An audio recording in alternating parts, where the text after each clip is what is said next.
Black Adam is totally breaking the charts, laying the foundation for a new age. It's been a while since anyone's made such a splash in DC. The movie packs thrilling action, several comic book nods, and much more. You know us, we love to spot connections in superhero movies, so why leave this one? In today's video, we're unpacking all the secrets and Easter eggs hiding in the nooks and crannies of Black Adam. First up, let's start with Shazam. Ever since Shazam was released, we saw a new, literally vibrant side of DC films. The movie's release lit a new fire, promising more magic-related characters. Top of the list was Black Adam. We even heard chatter that Dwayne Johnson would appear as him in Shazam, Fury of the Gods, but he saved his debut for the Solo movie. Since both Shazam and Adam are champions of wizards, there had to be a connection. Turns out both have powers stating the same acronym, SHAZAM. With the red-capped hero, the acronym stands for Solomon's wisdom, Hercules' strength, Atlas's stamina, Zeus's power, Achilles' courage, and Mercury's speed. Phew, that's a load of powers. Teth Adam has them all, but he didn't get them from the Greek gods. Instead, he inclines towards his Egyptian deities. So tapping into the qualities of Shu, Harishef, Amun, Zehudi, Anubis, and Menthu.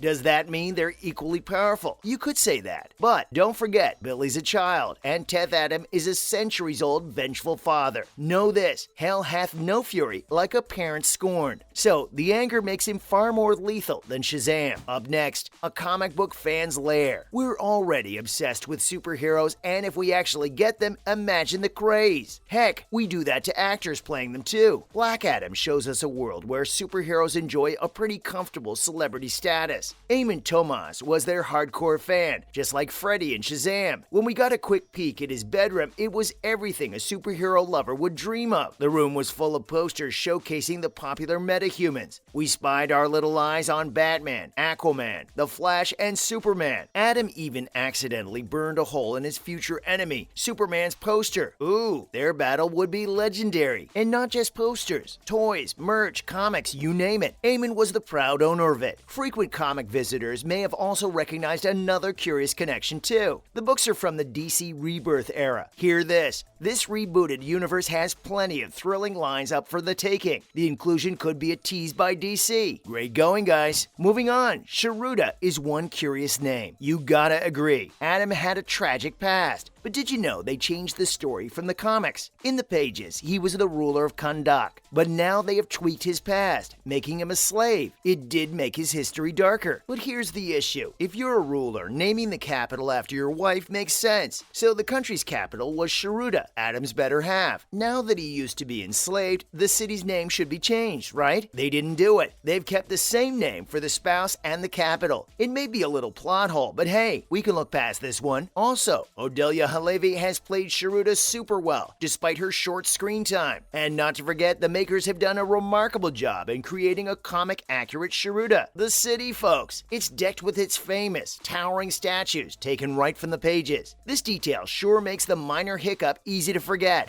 Now, for a prison strong enough for Black Adam, we've got more DC connections in Black Adam, like the infamous prison Amanda Waller mentioned. When she called the Justice Society to put a leash on the anti-hero, Waller also provided a prison that could keep him. We know what he must be thinking. Ugh, these super-powered humans are such a menace. You have to build a special prison they cannot bust out of. Well, this particular one was a Task Force X Black site. Now, if you've been watching all DC movies, you'd know Task Force X is actually Amanda's infamous Suicide Squad. It was a cool little nod to them. What's more, the site also confirms the brutal governmental program status. The project wasn't quite as large as what we saw in Peacemaker and James Gunn's Suicide Squad. Now that they have more prisons, Project Task Force X is officially a go. Waller managed to secure a hefty budget, meaning more dangerous criminals and metahumans are performing suicide missions. Maybe in the future, Dwayne Johnson will end up in one of these missions, working under Viola Davis and appearing in a Squad movie. With his temperament, he'll totally fit right in. Next up, look out for more future heroes from Kahndaq. Black Adam may be the star of his movie, but Adriana Tomaz was right up there too. Working as an archaeologist, freeing Adam, being a resistance fighter, freeing her son. Whoa, the girl's been busy. You better believe she'll get busier. If they stick to the comic books, Adriana will actually end up as Adam's wife. Cool, right? But wait, we don't just stick women in love interest roles now. Tomas will find her own superhero path, going by the title Isis. As for how she'll get her powers, it's the same as in Shazam. Like Billy shares the powers with his siblings, Black Adam would do the same. And not just with Adriana, with her son Eamon too. He'll be Osiris, and together they'd be the Black Marvel family. Sick name, isn't it? Some folks expected this to happen in the same movie, but it didn't. Maybe DC wants to keep them up its sleeves as trump cards for the future. One thing's for sure, Isis and Osiris have massive potential. Including them would also mean DC Studios can dip their toes more in Egypt lore, like Marvel is doing with Moon Knight. Following up, it seems villainy runs in the family. Johnson's movie sure made us believe either he's his own enemy or the Justice Society is. Turns out it was neither. Ishmael Gregor took the evil crown, literally, becoming Sabak, the demon's champion. Gotta say, quite a clever move he made by dying. Interestingly, the actor playing him has been polishing his evil acting for quite some time. You may remember Marwan Khanzari as Jafar from Aladdin. The experience must have helped him here. Magic connection from genies to demons is a nice touch too. There's more. The makers made Ishmael the last living descendant of Teth Adam's original nemesis. Marwan is also playing his evil ancestor, King Akton. The double role sure rounds it up superbly. Not only it reflects familial resemblance, but it also makes a solid statement that this evilness has been carried from generations. What's more, let's talk about the ninth metal. Meeting the Justice Society of America along with Black Adam was a 2 for price of 1 treat for us. Admittedly, it was small at the moment with just 4 members, but they suffice for now. The leader of JSA, Hawkman, may be human, but his curse has trapped him for lifetimes. On the bright side, he's had plenty of time to gather the latest gadgets and technologies. His prized possession is the ninth metal. The movie only dropped the name when Hawkman was boasting the Javelin the Jet was made of it. It may have gone over your head if you aren't familiar with it already, but ninth metal is quite the treasure. It's like Wakanda's vibranium, super rare and incredibly powerful. In the DC universe, the rare metal is a tough cookie to break, and we mean literally. It's really strong and durable, so fit for superhero use. Hear this, it also has a cool gravity-defying effect, so perfect for flying. With this much potential, let's hope they explore more of this treasure. Coming up, to throne or not to throne. Whenever superhero movies include a true comic nod, it's a sight to marvel at. Black Adam hasn't disappointed us in this regard at all. We found the best parallel at the movie's end when Teth Adam takes the throne. It was rewarding to see him on it. Finally, the protector of Kahndaq after everything he went through. Still, there were some doubts in his mind, so when he rested upon it in a slumber-like, casual, and thoughtful way, instant deja vu. The moment is plucked from Black Adam's trademark comic cover, where he's resting just like this. Wait, this moment in the movie was short-lived. Turns out, Adam decided to destroy the throne because he wanted to be a protector, not a ruler. Fans are linking this moment to the notorious Game of Thrones finale. In a similar move, Drogon sets the throne aflame, making it impossible for anyone else to obtain it. Last but not least, the super surprising post-credit scene. This totally takes the cake for one of the best post-credit scenes by DC. Throughout the movie's promotion, The Rock has been teasing us with a Black Adam versus Superman battle. They weren't empty promises, fellows. The former wrestler is really working on it, with the first step being Superman's return. Yep, we got Henry Cavill back in costume after a long time. In fact, he's officially back in the universe. Be ready to see much more of him. In this particular scene, he's sent by Waller to talk to Adam. Knowing his stubborn nature, it'll totally escalate to an epic battle. And we're here for it. And that's a wrap. Did we miss any Easter eggs from Black Adam? Let us know in the comments below. Don't forget to like and share the video. Subscribe to our channel for more content like this. See you in the next one.